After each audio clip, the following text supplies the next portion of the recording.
بسم اللہ الرحمن الرحیم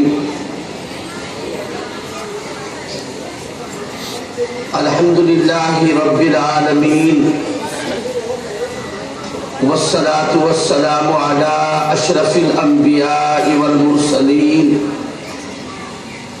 وعلى آلہ واصحابہ وازواجہ وذریاتہ وبارک وسلم تسلیما کثیرا کثیرا رب اشرح لي صدری ویسر لي امری واحلل عقدۃ من لسانی یفقهوا قولی اما بعد فاعوذ باللہ من الشیطان الرجیم بسم اللہ الرحمن الرحیم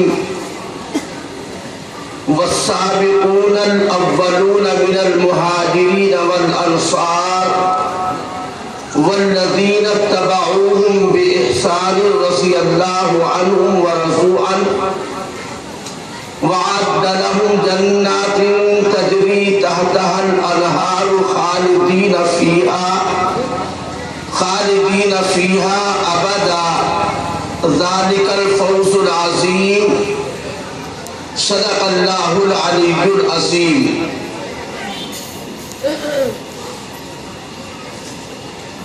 لائق احترام حضرات علماء کرام، محترم بزرگوں، دینی بھائیوں، عزیز دوستوں اور ہماری اسلامی ماؤں اور بہنوں،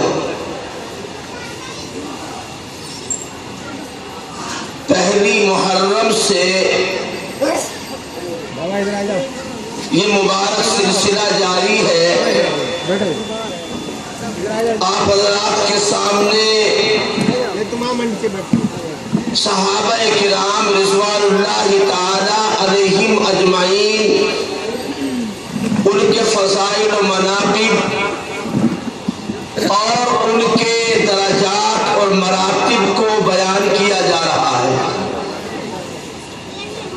شروع کے چند جلسوں میں اور یہاں کی مجلسوں میں مجموعہ صحابہ کرام کے تعلق سے قرآن و حدیث کی روشنی میں ان کی معیاریت کو اور دین اسلام میں ان کی امتیازی حیثیت کو آپ کے سامنے بیان کیا گیا، اور کل گزشتہ کے جلسے میں سید الصحابہ، امام الصحابہ، خلیفہ بلا فصل جانشین پیمبر، خلیفہ اول سیدنا صدیق اکبر رضی اللہ تعالی عنہ کی سوانح اور آپ کی مبارک زندگی پر روشنی ڈالی گئی۔ جیسا کہ میں نے کل آپ کے سامنے عرض کیا تھا کہ انبیاء کرام علیہم السلام کے بعد پوری امت میں سب سے زیادہ بہتر اور افضل صحابہ کرام کی جماعت ہے، اور ان تمام صحابہ کرام میں، تمام صحابہ میں سب سے زیادہ افضل، سب سے زیادہ بہتر، تمام صحابہ کے امام اور سردار سیدنا صدیق اکبر رضی اللہ عنہ، اور ان کے بعد فاروق اعظم عمر ابن خطاب رضی اللہ تعالی عنہ کا مقام اور مرتبہ۔ یہ ترتیب اللہ کے رسول صلی اللہ علیہ وسلم کے عمل سے اور آپ کی مبارک حدیثوں سے ثابت ہے۔ فاروق اعظم عمر ابن خطاب رضی اللہ تعالی عنہ وہ جلیل القدر صحابی ہے جن کو تمنا رسول، مدعا رسول اور مراد رسول کہا جاتا ہے۔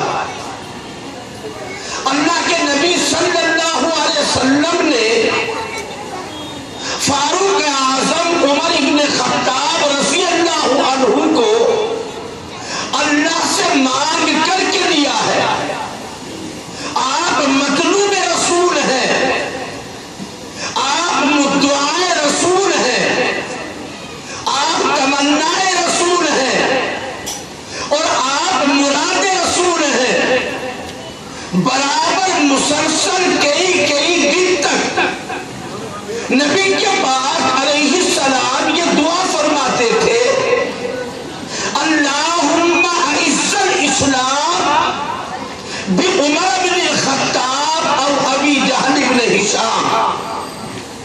اے اللہ، خطاب کے بیٹے عمر کے ذریعے سے یا ہشام کے بیٹے ابو جہل کے ذریعے سے اسلام کو عزت نصیب فرما دے۔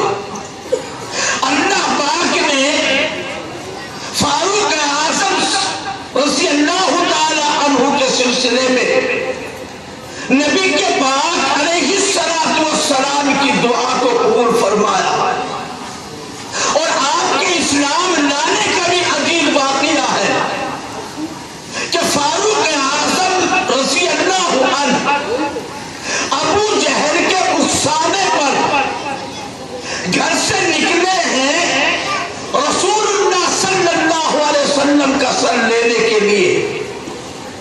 راستے میں ایک صحابی سے ملاقات ہوئی، اس صحابی نے آپ کے بدلے ہوئے تیور کو دیکھ کر کے پوچھ لیا، کہاں کا ارادہ ہے، کہاں جا رہے ہو؟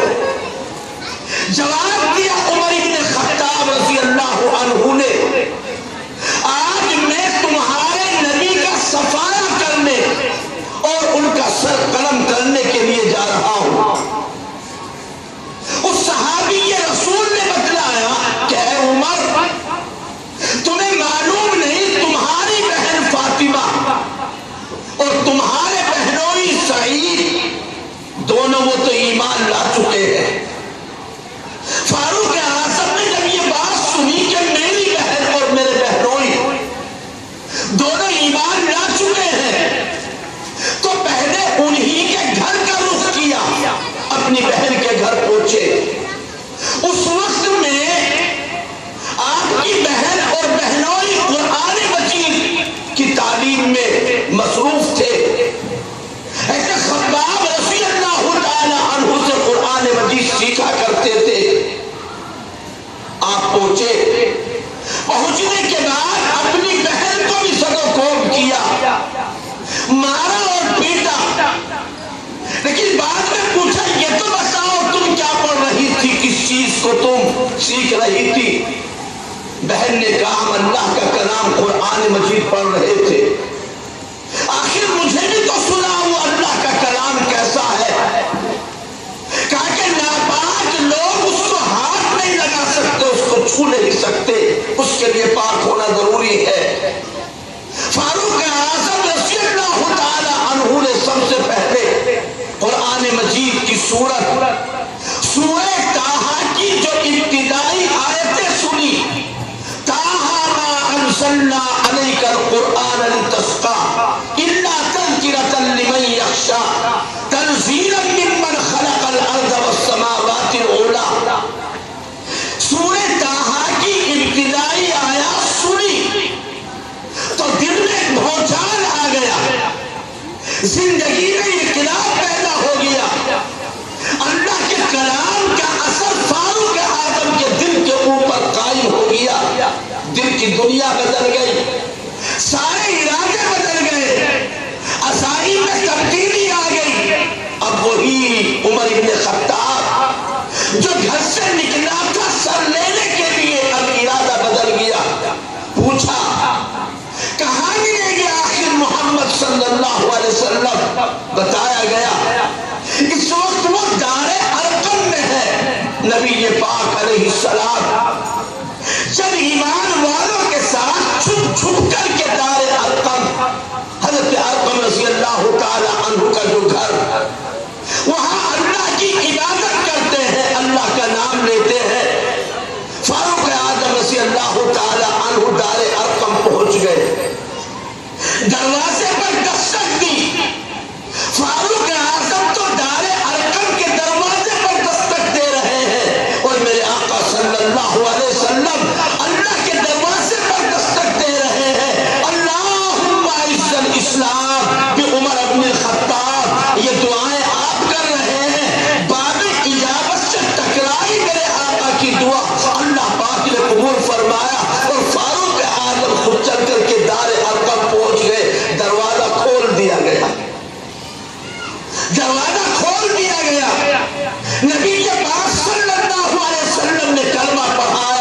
ایمان سے مشرف ہو گئے۔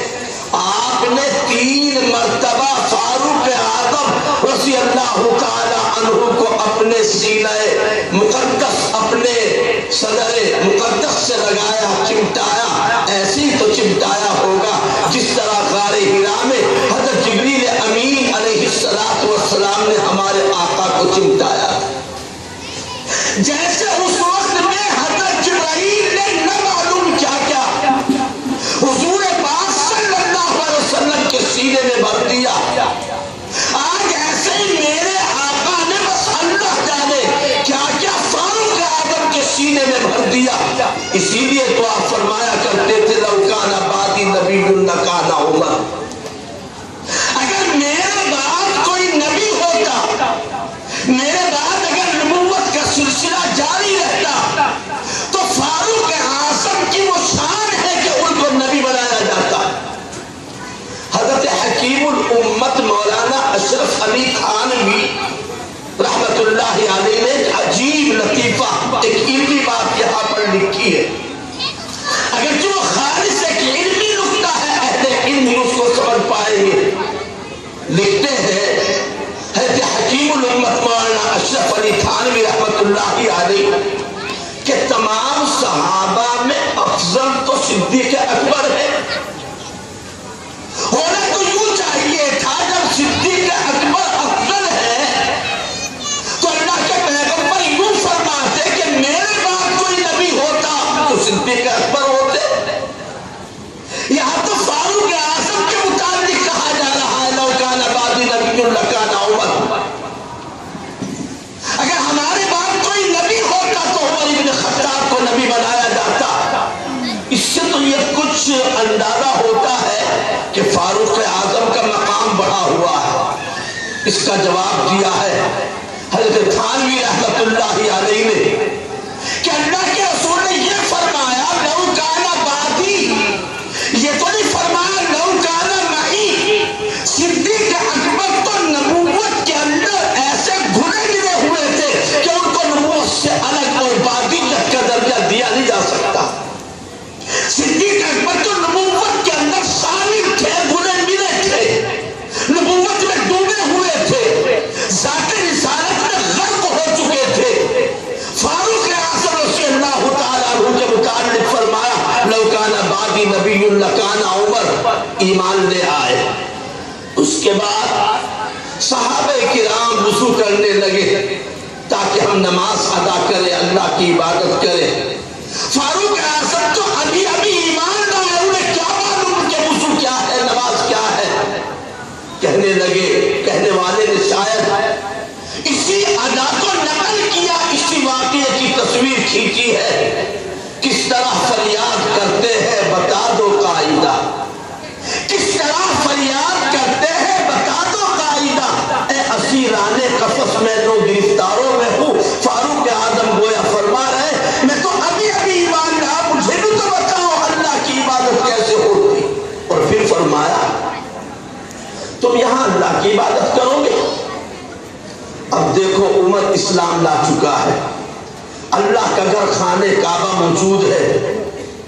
عمر کے اسلام لانے کے بعد چھپ کر کے اب عبادت کرنے کی ضرورت نہیں، آؤ چلو میرے ساتھ اللہ کے گھر خانہ خدا خانہ کعبہ میں چل کر ہم اللہ کی عبادت کریں گے۔ فاروق اعظم لے کر کے چل دیے، چند صحابہ ہیں، نبی کے پاک علیہ السلام موجود ہے، راستے میں انتظار کرنے والے انتظار میں ہے، کھڑے ہوئے ہیں کہ عمر گیا ہے سر لینے کے لیے، آج سارا معاملہ چکتا ہو جائے گا، تمام کا تمام ہنگامہ ختم ہو جائے گا، نبی کا سر قلم کر کے لے کر کے فاروق اعظم عمر بن خطاب آئیں گے۔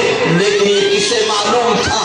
جو سر لینے کے لیے گیا تھا وہ اپنا سر دے کر کے آ رہا، گئے تھے سر لینے، آئے ہیں سر دے کر۔ اس وقت میں آپ نے کچھ عربی میں نظم کر کے اشعار بھی پڑھے۔ فاروق اعظم نے جب دیکھا نوجوان بھی کھڑے ہیں، لڑکے بھی کھڑے ہیں، رشتے دار بھی کھڑے ہیں، ادھیڑ عمر بڑی عمر کے لوگ بھی کھڑے ہیں، انتظار میں ہیں،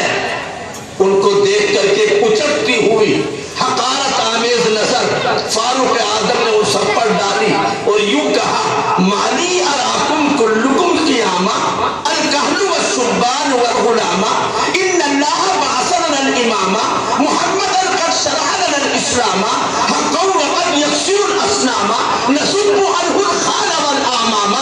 فاروق اعظم رضی اللہ تعالی عنہ نے جتنے لوگ وہاں پر منتظر تھے کہ سن لے کے آ رہا ہوگا خطاب کا بیٹا عمر، ان کو دیکھ کر کے آپ نے فرمایا مالی اراکم کلکم قیاما، کیا بات ہے، میں تمہیں یہاں کھڑے ہوئے کیوں دیکھ رہا ہوں؟ الکالو والشبان والغلاما، ادھیڑ عمرے بھی جوان بھی لڑکے بھی سارے کیوں کھڑے ہو؟ آخر تم یہاں سنو ان اللہ بعث لنا الاماما، اللہ پاک نے ہمارا تو امام بھیج دیا محمد صلی اللہ علیہ وسلم کو، وقد شرع لنا الاسلام، اور اللہ پاک نے ہمارے لیے اسلام کو شریعت بنا دیا۔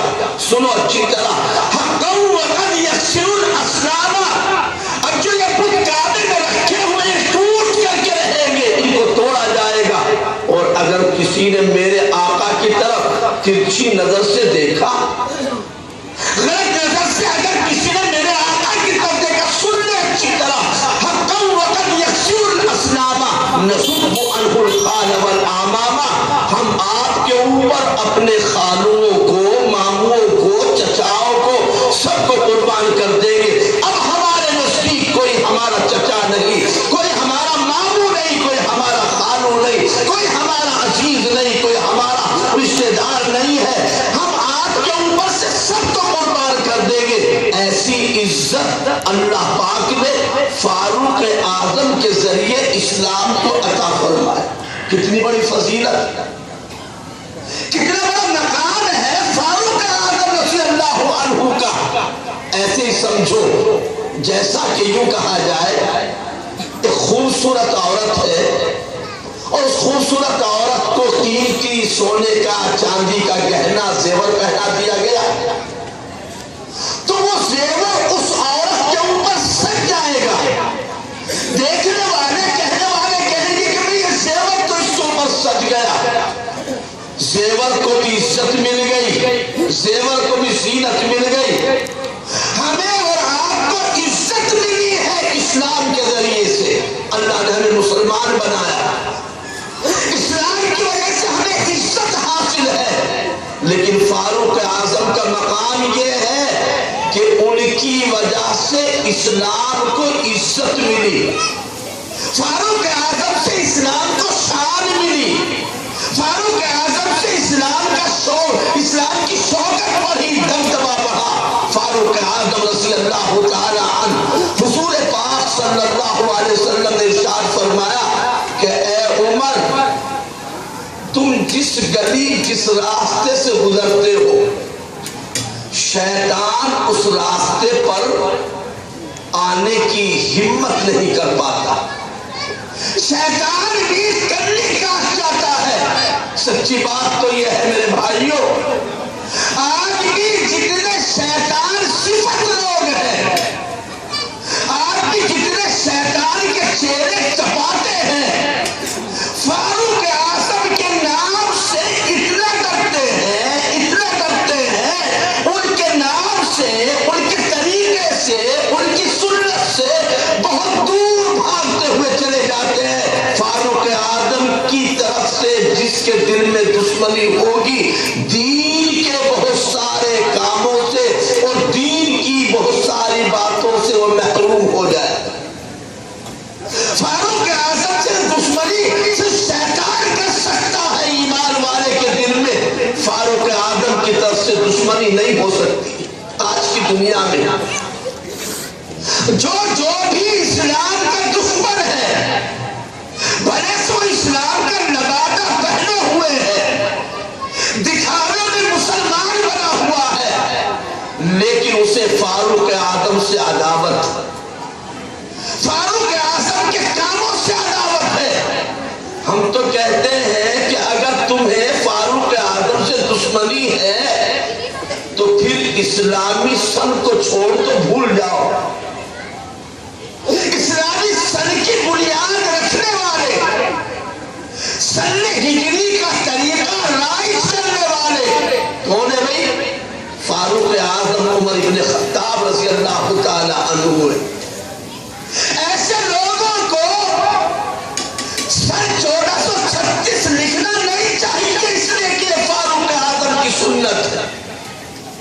تو بھئی مسجدوں پر جو مینارے بنے ہوئے ہیں ان لوگوں کو تو مینارے بنانے کا حق بھی نہیں پہنچتا جو فاروق اعظم سے جلتے ہیں، اس لیے کہ سب سے پہلے مسجدوں پر مینارے بنانے کا رواج ڈالا فاروق اعظم رضی اللہ تعالی عنہ نے، تاکہ اللہ کا گھر سب سے اونچا گھر نظر آئے، مینارے قائم کیے۔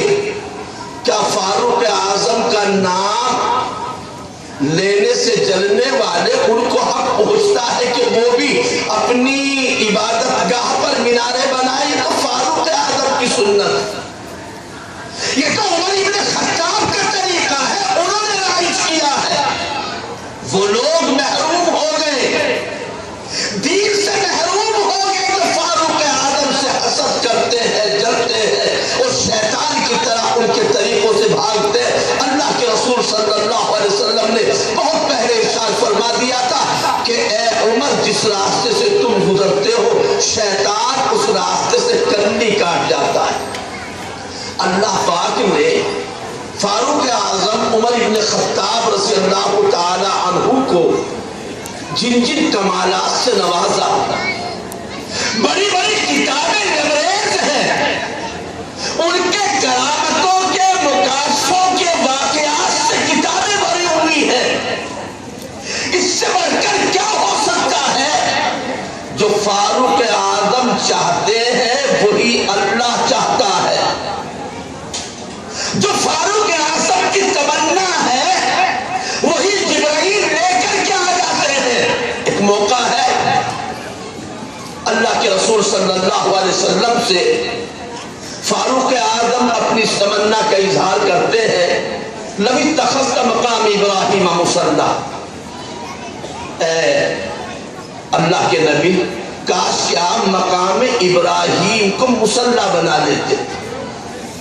آپ نے اپنی اس دلی تمنا کا اظہار کیا، ادھر فاروق اعظم کی تمنا ظاہر ہوئی اور ادھر سے جبرائیل اللہ کے پاس سے چل دیے اور آ کر کے یہ وہی لے کر کے آئے، وَاتَّخِذُوا مِن مَقَامِ إِبْرَاهِيمَ مُصَلًّى، تم مقام ابراہیم کو مصلی بنا دو۔ فاروق اعظم کی چاہت کے مطابق قرآن مجید کی آیت اتر رہی، فاروق اعظم کی تمنا کے مطابق مقام ابراہیم کو مصلی بنایا جا رہا۔ ایک اور موقع ہے جب اللہ کے رسول صلی اللہ علیہ وسلم ایک منافق کی نماز جنازہ پڑھانے کے لیے چل دیے۔ باپ منافق تھا، بیٹے کے لیے آئے تو مخلص تھا، اللہ کے رسول صلی اللہ علیہ وسلم اس کی جنازے کی نماز، فاروق اعظم رضی اللہ تعالیٰ عنہ کو منافقوں سے بڑی چڑ تھی، منافقوں سے بہت زیادہ نفرت تھی فاروق اعظم رضی اللہ تعالیٰ عنہ کے دل میں۔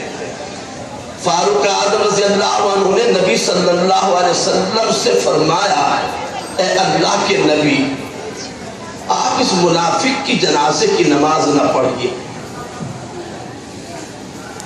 فاروق اعظم نبی سے کہہ رہے ہیں کہ آپ اس کی جنازے کی نماز نہ پڑھیے، مگر اللہ کے رسول صلی اللہ علیہ وسلم نے جنازے کی نماز پڑھی۔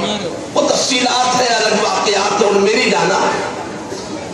ادھر جبرائیل آسمان سے اللہ کے پاس سے چل دیے وہی لے کر، ادھر فاروق اعظم نے کہا آپ نماز جنازہ نہ پڑھیے، ادھر آیت لے کر جبریل امین علیہ السلام آئے، لا تصلی علی احد منهم مات ابدا ولا تقم علی قبری۔ اللہ پاک نے حکم فرمایا کہ اے نبی ان منافقین میں سے کسی کی بھی آپ جنازے کی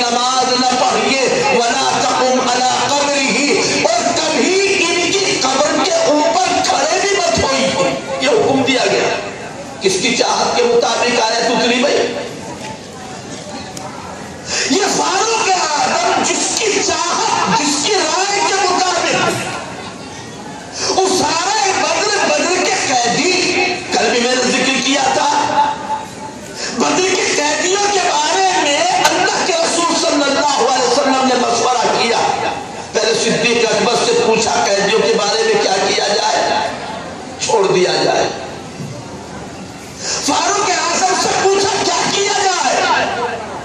جواب دیا ہے اللہ کے رسول ایک ایک کی گردن مار دی جائے، اگر کوئی میرا رشتہ دار ہے تو مجھے حکم دیا جائے کہ میں اپنے رشتہ دار کی گردن اڑا دوں۔ بڑے سخت تھے، اشداء علی الکفار کی مکمل تصویر تھے فاروق اعظم۔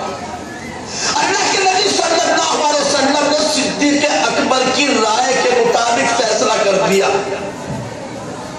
فدیہ لے کر کے قیدیوں کو چھوڑ دیا۔ لیکن قرآن کی آیت اتری، حضرت جبرائیل آئے اللہ کا حکم لے کر، ما کان للنبی ان یکون لہ اسریٰ حتی یسرع فی الارض تریدون عرض الدنیا والآخرہ۔ ٹھیک ہے نبی، آپ کو جو فیصلہ کرنا تھا آپ نے کر دیا، لیکن جہاں تک رائے کا تعلق ہے تو ہماری رائے عمر کی رائے کے ساتھ،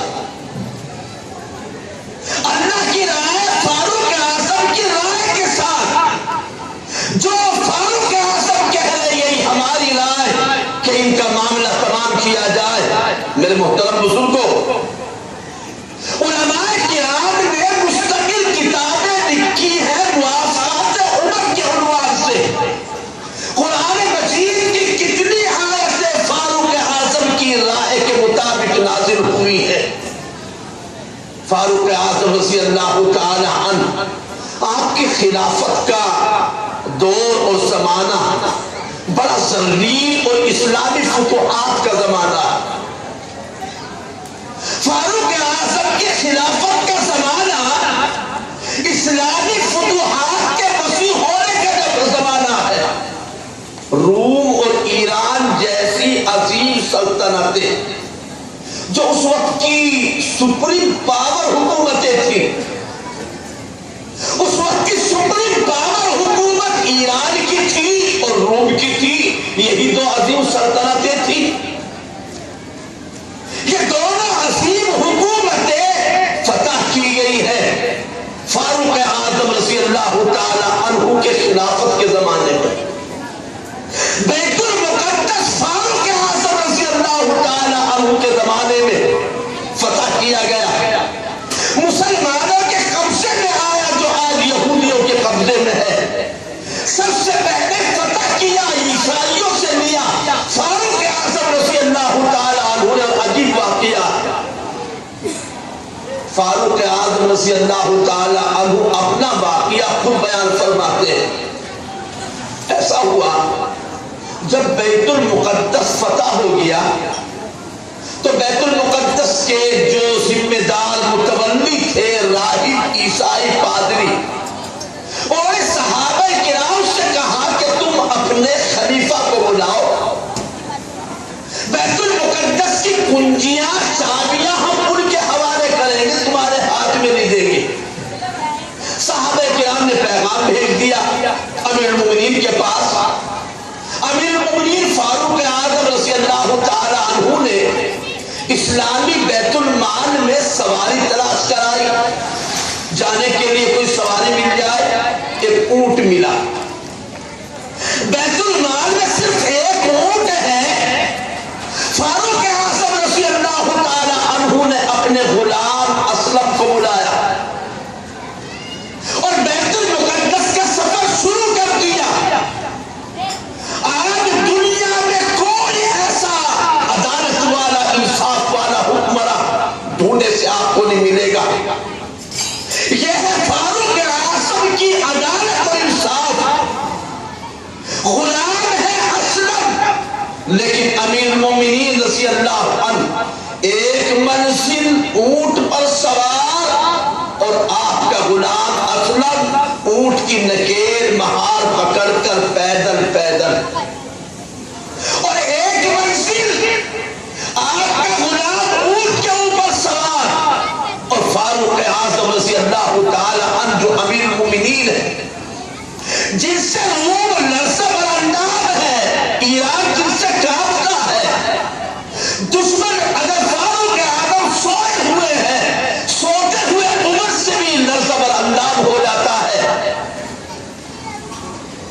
وہی فاروق اعظم، وہی امیر المومنین، وہی فاتح روم و ایران، وہ پیدل ہے، اونٹ کی مہار پکڑے ہوئے ہے۔ جب بیت المقدس قریب آیا اس وقت کا منظر عجیب تھا۔ امیر المومنین کے ہاتھ میں نکیل تھی اور آپ کا غلام اسلم اونٹ کے اوپر سوار تھا۔ راہبوں نے پوچھ لیا صحابہ سے بتاؤ کون سا ہے تمہارا امیر؟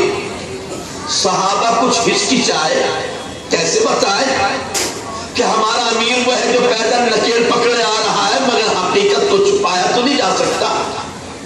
صحابہ کرام نے بتایا ہمارا امیر وہ ہے جو اونٹ کی نکیل پکڑے پیدل چلا آ رہا ہے، اور یہ جو اونٹ کے اوپر سوار ہے، کہا کہ یہ تو ان کا غلام اسلم ہے۔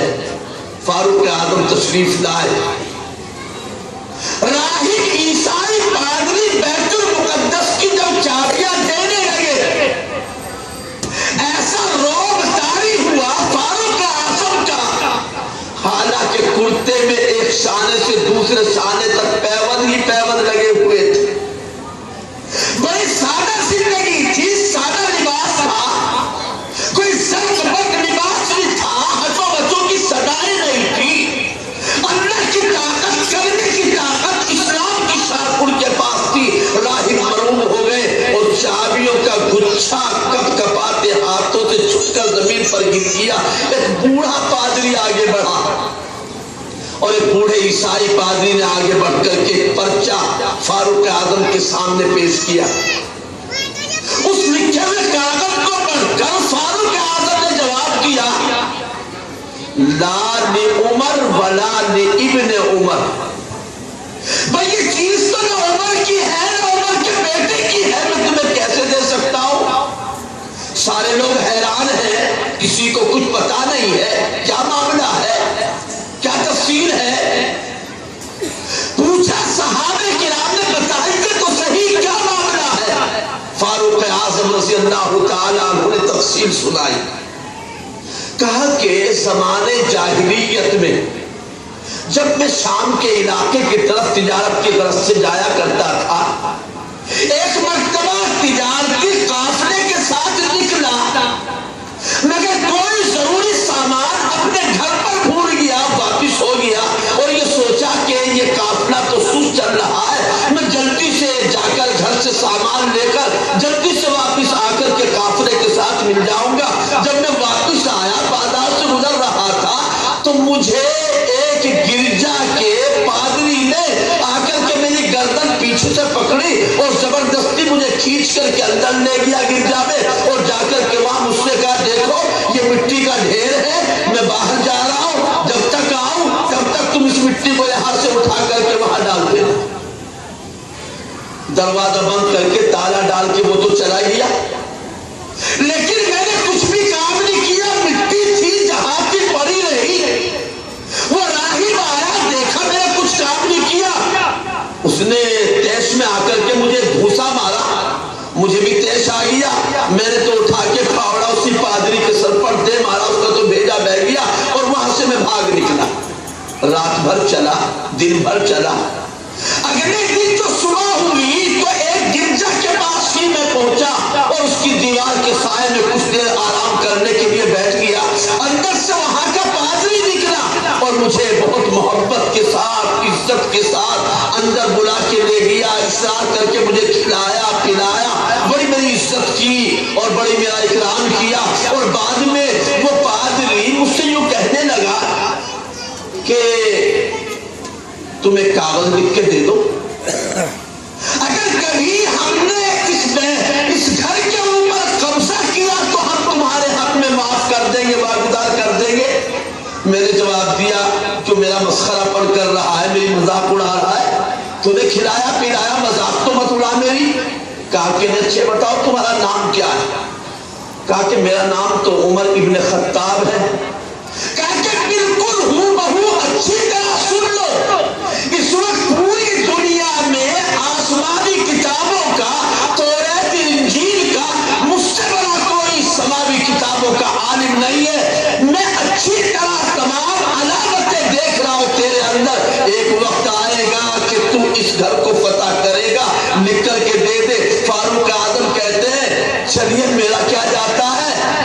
کچھ بھی لکھوا دے. میں نے وہ پرچہ لکھ کر کے دے دیا. یہ وہی بوڑھا راہب ہے جس نے اس دن پرچہ لکھوایا تھا مجھ سے اور آج اس کو پیش کر رہا ہے. آپ نے وعدہ کیا تھا, میں نے اس کو جواب دے دیا. یہ تو اللہ کا گھر ہے, نہ عمر کا ہے نہ عمر کے بیٹے کا ہے. اندازہ کیجیے کہ فاروق اعظم اور دیگر صحابہ کرام پہلی آسمانی کتابوں میں بھی ان کا ذکر موجود, ان کی علامتیں موجود, ان کی نشانیاں موجود, ان کی پہچانیں موجود. قرآن ہی میں تو ہے ذالک مثلہم فی التوراۃ ومثلہم فی الانجیل. ان صحابہ کرام کی مثالیں توریت میں بھی ہیں, ان کی مثالیں انجیل میں بھی ہے. انجیل میں پڑھ کر کے اس راہب نے فاروق اعظم کو پہچان لیا تھا کہ کل چل کر کے مسلمانوں کا خلیفہ بنے گا. باہر کہہ فاروق اعظم رضی اللہ تعالی عنہ کو اللہ پاک نے بڑے کمالات سے نوازا اور شرف صحبت نبوت میں ایسی ایسی خوبیاں ان کے اندر پیدا ہوئی کہ کتابیں بھری پڑی. شام مصر کے اندر جہاں کے گورنر حضرت عمرو بن العاص رضی اللہ عنہ ہے.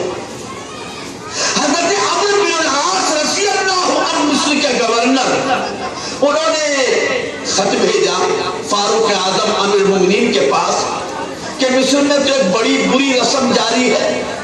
یہاں کاشتکار لوگ ہیں, کھیتی باڑی کرنے والے ہیں اور تمام کھیتی باڑی کاشت اور زراعت کا دار و مدار نیل کے پانی کے اوپر ہے.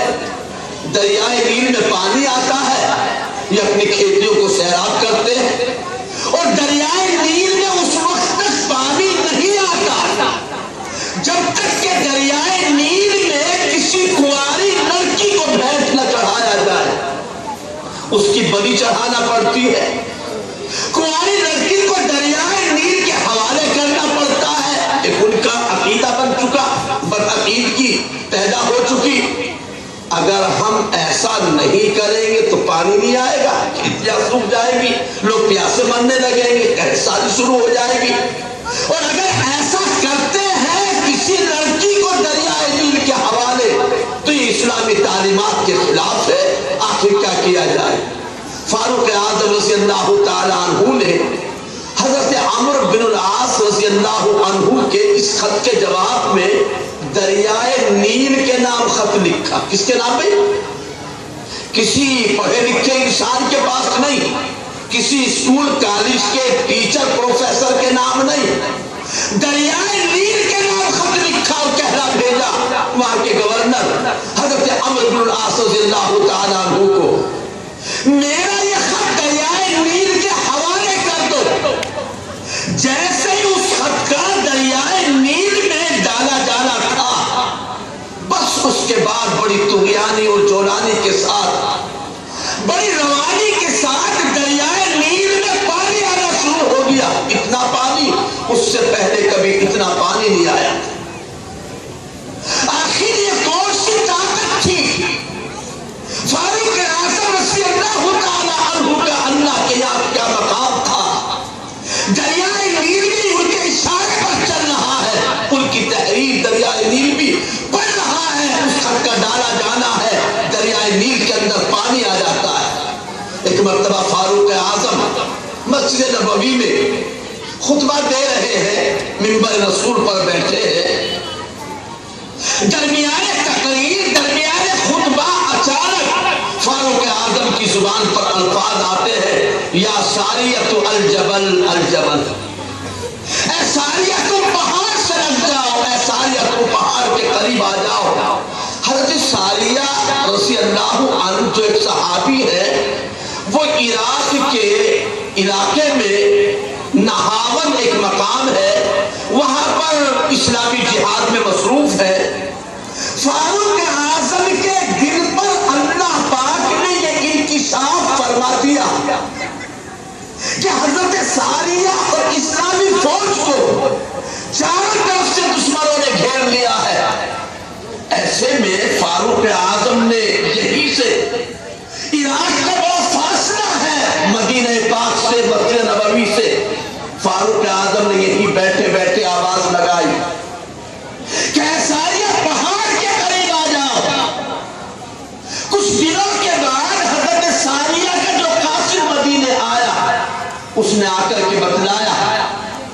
کہ جب ہم چاروں طرف سے دشمنوں کے نرغے میں آ گئے، بچنے کا کوئی راستہ اور کوئی سبیل ہمارے سامنے نہیں تھی، اچانک فضاؤں میں ہم نے فاروق اعظم کی آواز سنی کہ کہہ رہے ہیں کہ اے ساریہ پہاڑ کے قریب آ جاؤ۔